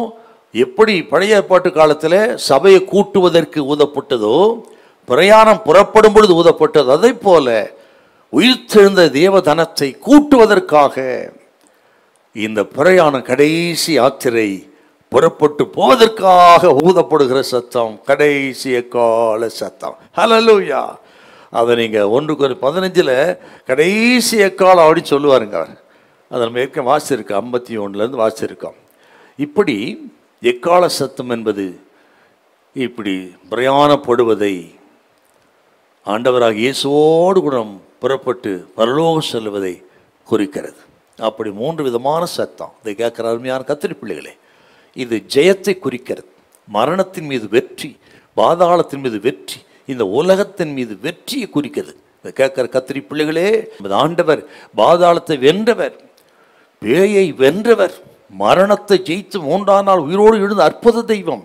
அவர் தான் சொல்லுகிறார், இந்த நாளிலே உங்கள் துக்கம் சந்தோஷமாய் மாறும். அவர் நம்புகிற விசுவாசிக்கிற தெய்வ பிள்ளைகளே, இந்த உலகத்தில் இருக்கும் பொழுதும் சரி, சோத்திரம், நமது வாழ்க்கை சாதாரணமான வாழ்க்கை கிடையாது. ஆக உங்கள் துக்கம் சந்தோஷமாய் மாறும், உங்கள் தரித்திரம் ஐஸ்வர்யமாக மாறும் என்று சொன்னால், நமது தரித்திரத்தை எல்லாம் மாற்றும்படியாக அவர் தரித்திரானார். நம்ம ஐஸ்வர்யம் மாற்றும்படி அவர் தரித்திரானார். நமது சாபத்தை எல்லாம் தொலைக்கும்படி சாபமானார். எதற்கு? சாபத்திலிருந்து ஒரு வெற்றி, தரித்திரத்திலிருந்து வெற்றி, துயரத்திலிருந்து வெற்றி, தோல்வியிலிருந்து வெற்றி. இப்படி உங்கள் தோல்வி ஜெயமாய் மாறும், உங்களுடைய துக்கம் சந்தோஷமாக மாறும், சோத்திர சஞ்சலம் தவிப்பும் ஓடி போகும். கர்த்தர் சொல்லுகிறார், என்னால் நம்ம அவரோடு கூட இருக்க ஆண்டவனுக்கு உதவி செய்வார். அது கேட்கிற தேவ ஜனமே, கிறிஸ்தவ வாழ்க்கை வெற்றியின் வாழ்க்கை, அதை விசுவாசிங்க. அது தோல்வியின் வாழ்க்கை அல்ல. தோல்வி போல தெரிந்தாலும் சரி, அவர் வெற்றி கொடுக்கிற வெற்றி வேந்தர் இயேசு நம்மோடு இருக்கிறார். உங்கள் காரியங்களிலே எந்தெந்த தோல்வி அடைந்தீர்கள், அதில் நல்ல வெற்றி தருவார். பயப்படாத. ஆவிக்குரிய காரியங்களை குறித்து தேவஜனம் கவனமா இருக்கணும். நீங்க உலக பிரகான பொருள் அதை குறித்து அதிகமாக நம்ம பேசுறோம், ஆனால் அதை காட்டி மேல ஆவிக்குரிய காரியம், அதுல நல்ல வெற்றி வேணும் நமக்கு. பரிசுத்த வாழ்க்கையில வெற்றி, ஜெப வாழ்க்கையில நமக்கு வெற்றி, கர்த்தர் கொடுத்த திட்டங்கள் தீர்மானங்களில் வெற்றி, அழைப்பில் வெற்றி, இப்படிப்பட்ட ஆவிக்குரிய காரியங்களில் நம்ம வெற்றி பெறணும். அந்த வெற்றி கொடுக்கிறவர் இயேசு. விசுவாசிங்க. அதன் பிறகு இந்த உலக பிரகாரமான ஆசீர்வாதங்களை கொடுத்து அதிலேயும் வெற்றி தருவார். ஹல்லேலூயா. இந்த சத்தம்ங்கிறது நமக்கு வெற்றி கொடுக்கக்கூடிய ஒரு சத்தம், நம்மை தாழ்விலிருந்து உயர்த்தக்கூடிய ஒரு சத்தம், நமது நம்பிக்கைக்குரிய சத்தங்கள். ஆகவே தான் வரவேற்பு சத்தங்கள் இது. இந்த கேட்கிற தேவஜனம் அப்படி அந்த சத்தத்தை காதுகள் எப்பொழுதும் ஆயத்தமாக இருக்கணும். அந்த கடைசி வெற்றிக்கு ஆயத்தமாக இருக்கணும். அதுதான் நமது கோல். ஒரு திருச்சபையுடைய கோல், இலக்கு, நோக்கமெல்லாம் மத்திய ஆகாயத்தில் மணவாளர் இயேசுவை சந்திப்பது தான். இந்த நோக்கத்தை தவற விடுவோம் என்று சொன்னார், நாம் கிறிஸ்தவராய் இருப்பது நஷ்டமாக போயிருங்க. ஊழியக்காரர்கள் கவனிக்கணும். திருச்சபை நடத்தும் பொழுது இந்த லக்குக்கு நேராக நடத்தணும். ஆக வருகை குறித்து பேசி வருகைக்குன்னு சபை நடத்தணும். எத்தனை லட்சம் பேர் சேர்த்தன்றது இல்லை, எத்தனை ஆயிரம் பேர் நம்ம சேர்த்தங்கிறது இல்லை. இருக்கிறவங்களை எத்தனை பேர் வருகைக்கு ஆயத்தப்படுத்துனது ரொம்ப முக்கியம். ஊழியக்காரர்களுக்கு கத்த கணக்கு கேட்பாருங்க. ஆகவே இந்த கோலை சபை மறக்கக்கூடாது, ஊழியர்கள் மறக்கக்கூடாது. ஆகவே திருச்சபை வருகைக்கு ஆயத்தப்படுத்துங்கள், அதான் முக்கியம். பிறகு இந்த உலக வர ஆசீர்வாதத்தை ஆண்டு தானாக கொடுப்பார். முதலாவது தேவராஜ்யத்தை தேடுங்கள், பிறகு எல்லாம் கொடுக்கணும்னு சொன்ன ஆண்டவர் ஒரு நாள் போய் சொல்ல மாட்டார். ஹல்லேலூயா, பிரைஸ் தி லார்ட். ரெண்டு விஷயத்தை பார்த்துருக்கிறோம். ஒன்று, கிறிஸ்துவுக்குள் மரித்தவர்கள். ரெண்டாவது, வரவேற்பு சத்தங்கள். மூன்றாவது, அற்புதமான உயிர்த்தெழுதல். அற்புதமான உயிர்த்தெழுதல், வண்டரஸ் ரெசரக்ஷன். நீங்கள் 16, 17, 18 3 சேர்த்து வாசிப்போம். என்னில் கர்த்தர் தாமே ஆரவாரத்தோடும் பிரதான தூதனுடைய சத்தத்தோடும் தேவ எக்காலத்தோடும் வானத்திலிருந்து இறங்கி வருவார். அப்பொழுது கிறிஸ்துவுக்குள் மரித்தவர்கள் முதலாவது எழுந்திருப்பார்கள். பின்பு உயிரோடு இருக்கும் நாமும் கர்த்தருக்கு எதிர்கொண்டு போக மேகங்கள் மேல் அவர்களோட கூட ஆகாயத்தில் எடுத்து கொள்ளப்பட்டு இவ்விதமாய் எப்பொழுதும் கர்த்தருடனே கூட இருப்போம். ஆகையால் இந்த வார்த்தைகளினாலே நீங்கள் ஒருவரை ஒருவர் தேற்றுங்கள். பவுலடிகள் இதன் மூலம் சில அற்புதமான உயிர்த்தெழுதலை குறித்து பேசுகிறாருங்க. நான் ஆரம்பத்திலே சொல்லிட்டு வருகிறேன். அதே போல கிறிஸ்தவர்கள் நித்திரை அடைந்தவர்களை குறித்து பேசுகிறாருங்க. அவர்கள் உயிர்த்தெழுவார்கள் அப்படின்னு பேசுகிறார். கிறிஸ்துவுக்குள் மரித்தவர்கள் உயிரோடு எழும்புவார்கள். அந்த எக்கால சத்தம் துணிக்கும் பொழுது, ஆண்டவர் வரும்பொழுது அவர்கள் உயிர்த்தெழுதுவார்கள். இந்த உயிர்த்தெழுதல் தான் வேதாகமத்தில் முதலாம் உயிர்த்தெழுதல் என்று சொல்லப்படுகிறது. அதாவது கொஞ்சம் அழுத்தமாக சொல்ல விரும்புகிறேன். இப்படி இயேசு கிறிஸ்துவின் ரகசிய வருகையிலே எக்காசத்தம் துணிக்கும் பொழுது கிறிஸ்துவுக்குள் மரித்தவர்கள் உயிரோடு எழும்புகிறார்கள். உயிரோடு இருக்கிறவரும் மறுரூபம் அடைகிறார். இந்த உயிர்த்தெழுதலைத்தான் வேதம் முதலாம் உயிர்த்தெழுதல். இந்த முதலாம் உயிர்த்தெழுதலுக்கு பங்குள்ளவன் பாக்கியவான் அப்படின்னு சொல்றார். வெளிப்படுத்தின விசேஷம் 20 அதிகாரம் 5, 6 கொஞ்சம் வாசிங்கள. இது மிக முக்கியமான ஒண்ணுங்க. வெளிப்படுத்தி 20, 5, 6. மரணமடைந்த மற்றவர்கள் அந்த 1000 வருஷம் முடியுமளவும் அடைவதில்லை. இதுவே முதலாம் உயிர்த்தெழுதல். முதலாம் உயிர்த்தெழுதலுக்கு பங்குள்ளவன் பாக்கியவானும் பரிசுத்தவானுமாய் இருக்கிறான். இவர்கள் மேல் இரண்டாம் மரணத்திற்கு அதிகாரம் இல்லை. இவர்கள் தேவனுக்கும் கிறிஸ்துவுக்கும் முன்பாக ஆசாரியராய் இருந்து அவரோட கூட 1000 வருஷம் அரசாளுவார்கள். இது முதலாம் உயிர்த்தெழுதல்.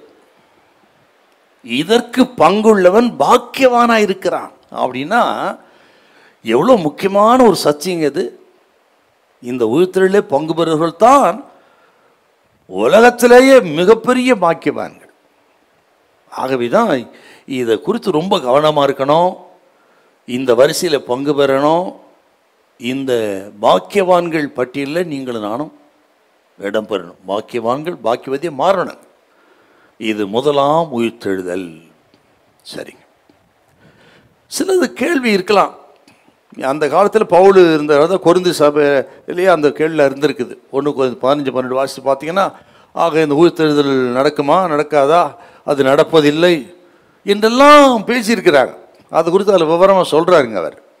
ஆனால் சிலருக்கு அந்த கேள்வி எழலாம், எப்படிங்க மரித்து அவர்கள் அடக்கம் பண்ணப்பட்டு விட்டார்கள், அவர்கள் சரீரம் அழிந்து மண்ணோடு மண்ணாய் போய்விட்டது, இப்படி மண்ணோடு மண்ணாய் போய்விட்ட சரீரம் மறுபடி எப்படி எழும்போ, மறுபடி எப்படி சேர்க்க முடியும்?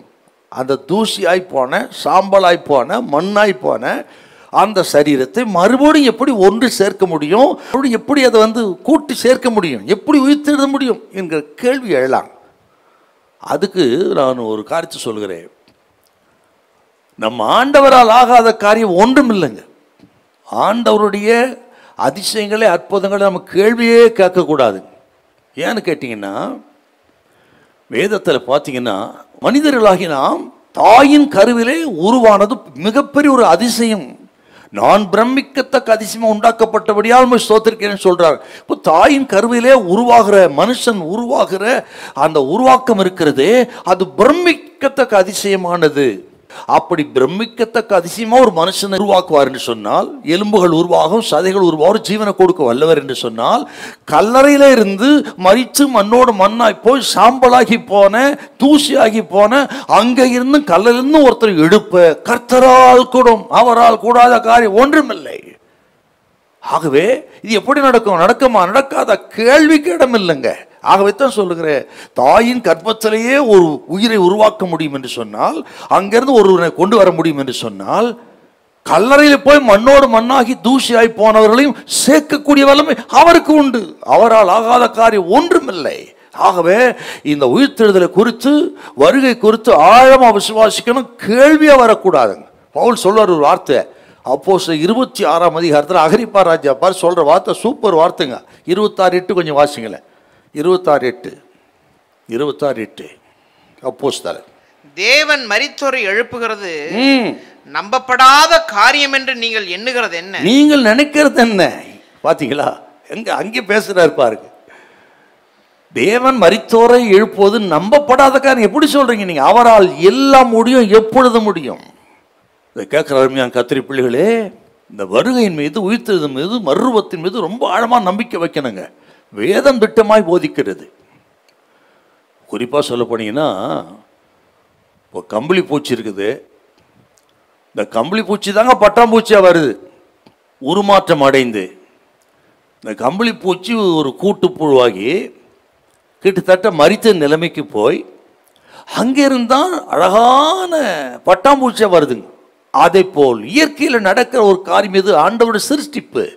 அதை எப்படி செய்வார்னு சொன்னால், ஆக கிறிஸ்துவுக்குள் மரித்தவர்களை உயிரோடு எழுப்புவதும், தேவ சாயலை கொடுப்பதும், உயிரோடு இருக்கிற நம்ம மறுரூபப்படுத்துவதும், அவருடைய மகிமையின் சாயலுக்கு ஒப்பாய் மறுரூபப்படுத்தி அவரோடு வைத்துக்கொண்டு அதிக நிச்சயம் கம்பளி பூச்சி பட்டாம்பூச்சியாய் மாறும் என்று சொன்னால், ஆகவே நம்மையும் அதை காட்டிலும் மேலான தேவ சாயலாய் மாற்றக்கூடிய வல்லமை கர்த்தருக்கு உண்டு. ஆகவே உயிர்த்தெழுதலை குறித்து, வருகை குறித்து அசைக்க முடியாத நம்பிக்கை நமக்கு வேணுங்க. அவரால் எதையும் செய்ய முடியும், எப்பொழுது செய்ய முடியும். தூசியிலே இருந்தும் மண்ணிலே இருந்தும் உயிர்த்தென்று சரித்து கொண்டு வர அவரால் கூடும். ஹல்லேலூயா, ஹல்லேலூயா. உங்கள் நம்பிக்கை விசுவாசம் தேவன் மேல் இருக்கும்படி அவரை மரித்தோர்ந்து உயிரோடு எழுப்பினார். 1 பேதுரு 1:21 பார்க்கிறோம். அப்படி அவரால் எல்லாம் கூடும். அப்புறம் இன்னொரு விஷயத்தை நம்ம பார்க்கணுங்க. எப்படி கிறிஸ்துவுக்குள் மரித்தவர்கள் எக்கால சத்தம் கேட்டு உயிரோடு எழும்புவார்களோ, அதே போல் உயிரோடு இருக்க நாமும் மறுரூபப்படுவோம். அதையும் மனசில் வைக்கணும். அருமையானவர்களே, கிறிஸ்துவுக்குள் மரித்தவர்கள் அடக்கம் பண்ணப்பட்டு விட்டார்கள். பல ஆண்டுகளாயிருக்கலாம். உங்களுக்கு அன்புக்குரியவர்கள், நீங்கள் நேசித்தவர்கள், அவர்கள் அடக்கம் பண்ணப்பட்டு அவர்கள் சரீரம் மண்ணுக்கு மண்ணாய் போயிருக்கலாம், சாம்பலாகி இருக்கலாம். சொல்லப்போனால் எல்லாராலும் அவர்கள் மறக்கப்பட்டு போயிருக்கலாம். அவர்கள் மரித்த பிறகு பல ஆண்டுகள் உருண்டோடி இருக்கிறோம். மரித்தவர்கள் மேல் பல ஆண்டுகள் போய்விட்டது. ராஜ்யங்கள் வந்து ராஜ்யங்கள் எழும்பி ராஜ்யங்கள் அழிந்து பல ராஜ்யங்கள் வழுந்து போய்விட்டது. பல ஆளுகைகள் போய்விட்டது. பல வருடங்கள் உருண்டோகிவிட்டது. ஆனால் எத்தனை வருடங்கள் வந்தாலும் போனாலும், எத்தனை ராஜ்யங்கள் வந்தாலும் போனாலும் சரி, எக்கால சத்தம் துணிக்கும் பொழுது மரித்து அடக்கம் பண்ணப்பட்ட கிறிஸ்துவுக்குரியவர்கள் அவர் முதலாவது உயிரோடு எழுந்திருப்பார்கள். ஹல்லேலூயா! இது அசைக்க முடியாத சத்தியங்கள். அவர்கள் உயிர்த்தெழுந்த சாயலை பெறுவார்கள்.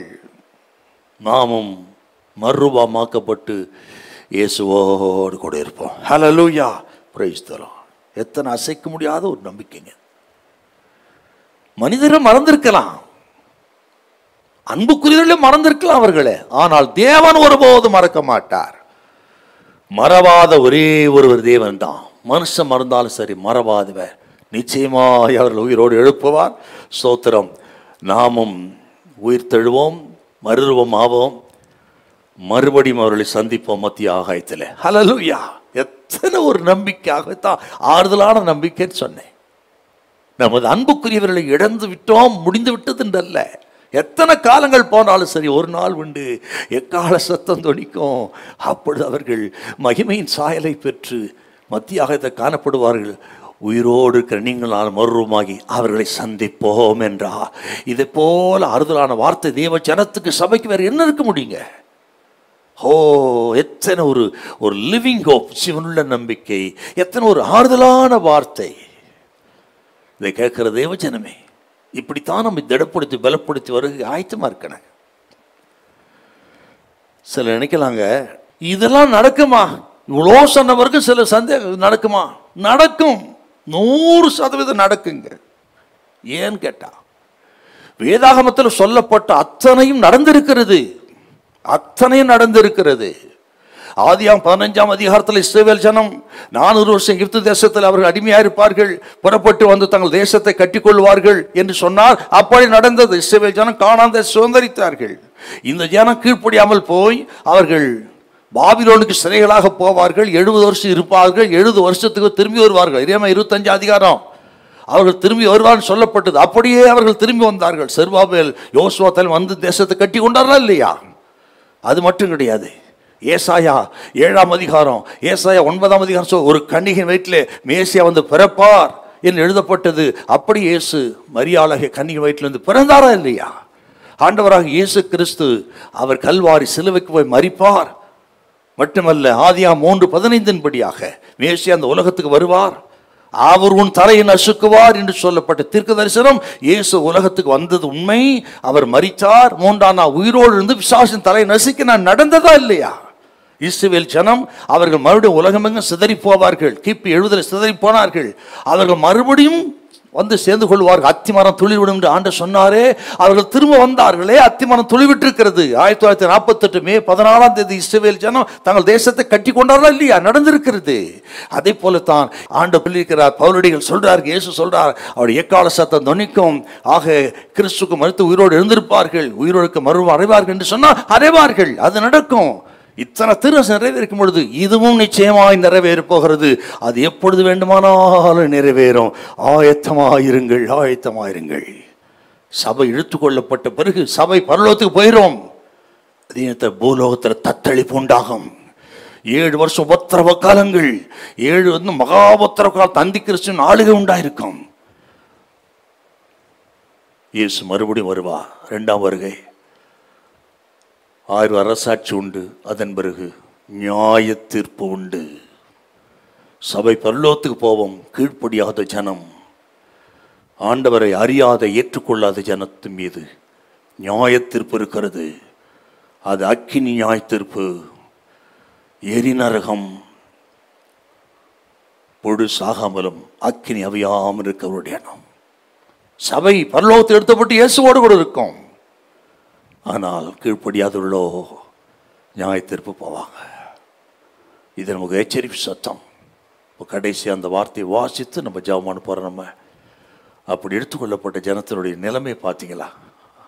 அருமையான வசனம். இது கேட்குற தேவஜனமே எடுத்துக்கொள்ளப்பட்டு என்னால் அவரோடு இருப்போம். அந்த 17வது வசனமும் வெளிப்படுத்தல் 7க்கு வாங்க, அதை வாசிச்சு ஜெபம் பண்ணலாம். 17. பின்பு உயிரோடு இருக்கும் நாமும் கர்த்தருக்கு எதிர்கொண்டு போக மேகங்கள் மேல் அவர்களோட கூட ஆகாயத்தில் எடுத்துக்கொள்ளப்பட்டு இவ்விதமாய் எப்பொழுதும் கர்த்தருடனே கூட இருப்போம். எப்பொழுதும் கர்த்தருடனே கூட இருப்போம். அந்த இடம் எப்படி இருக்கான் பாருங்க. வெளிப்படுத்த விசேஷம் 7:16, 21:5-6. வெளிப்படுத்தல் 7:16. இவர்கள் இனி பசி அடைவதும் இனி இவர்கள் பசி அடைவதில்லை, இனி தாகம் அடைவதில்லை, வெயிலாவது உஷ்ணமாவது மேல் படுவதில்லை. அப்புறம் 21:5-6 வாசித்து பாருங்களேன். சிங்காசனத்தின் மேல் வீற்றிருந்தவர் இதோ நான் சகலத்தையும் புதிதாக்குகிறேன் என்றார். பின்னும் அவர், இந்த வசனங்கள் சத்தியமும் உண்மையுமானவைகள், இவைகளை எழுது என்றார். அன்றியும் அவர் என்னை நோக்கி, ஆயிற்று, நான் அல்பாவும் ஒமேகாவும் ஆதியும் அந்தமுமாய் இருக்கிறேன். தாகமாய் இருக்கிறவனுக்கு நான் ஜீவ தண்ணீர் ஊற்றில் இலவசமாய் கொடுப்பேன். 4 வாசிங்க. 4. அவருடைய கண்ணீர் யாவையும் தேவன் துடைப்பார். இனி மரணமும் இல்லை, மரணம் இல்லை, துக்கம் இல்லை, அலறுதல் சத்தம் இல்லை, ஆம்புலன்ஸ் இல்ல, ஹாஸ்பிட்டல் இல்ல, மரணம் இல்ல, வியாதி இல்ல, வேதனை இல்லங்க, அலறுதல் சத்தம் இல்லை, வருத்தமும் இல்லை, முந்தினவைகள் ஒழிந்து போயின. உங்கள் துக்கம் சந்தோஷம் மாறும், சஞ்சலம் தவிப்பும் ஓடி போக நித்திய மகிழ்ச்சி தலைமேல் தங்கம். அப்படிப்பட்ட மகிமையான ராஜ்யத்தில் ஆண்டவரோடு கூட என்னாலும் இருக்கும் சபை, அதை எடுக்கத்தான் இயேசு வருகிறார். அதில் நாம் இருப்போமான்னு பார்க்கணும். ஆகவே தான் கர்த்தர் வருகிறார் என்ற வார்த்தை ஒரு ஆறுதலான வார்த்தை. இதை கேட்குற தேவ ஜனத்துக்கு அது ஆறுதலான வார்த்தையாக இருக்கணும். கீழ்ப்படியாதவர்களுக்கு அதிர்ச்சியான வார்த்தை, நியாய தீர்ப்பு. நம்ம யாருன்னு முடிவு பண்ணிக்கணும்.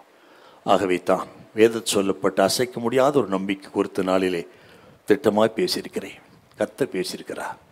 ஆயத்தப்படுங்கள், பலப்படுங்கள், பயப்படாதீங்க. நடக்கிற காரியங்கள் பயப்படாதீங்க, ஆயத்தை தான் படணும், பயப்பட அவசியம் இல்லை. ஹல்லேலூயா. ஓகே, ஜெபிப்போம். பரிசுத்தமுள்ள நல்ல பிதாவே, உமக்கு நன்றி செலுத்துகிறோம். இப்பொழுது கர்த்தாவே, ரகசிய வருகை குறித்து, சபையின் நிலைமை குறித்து, அந்த எட்டர்னல் ஸ்டேட்டஸை குறித்து தியானமான உதவி செய்தி இதை கேட்குற ஒவ்வொரு தேவ பிள்ளைகளுக்காக ஜெபிக்கிறேன். இவர்களது வருகைக்கு ஆயத்தப்பட அந்த நித்திய நம்பிக்கையுரிய மக்களாயிருக்க உதவி செய்யும். கிருபைகளை தாங்கட்டும். இயேசு கிறிஸ்துவின் மூலம் நல்ல பிதாவே, ஆமென். God bless you.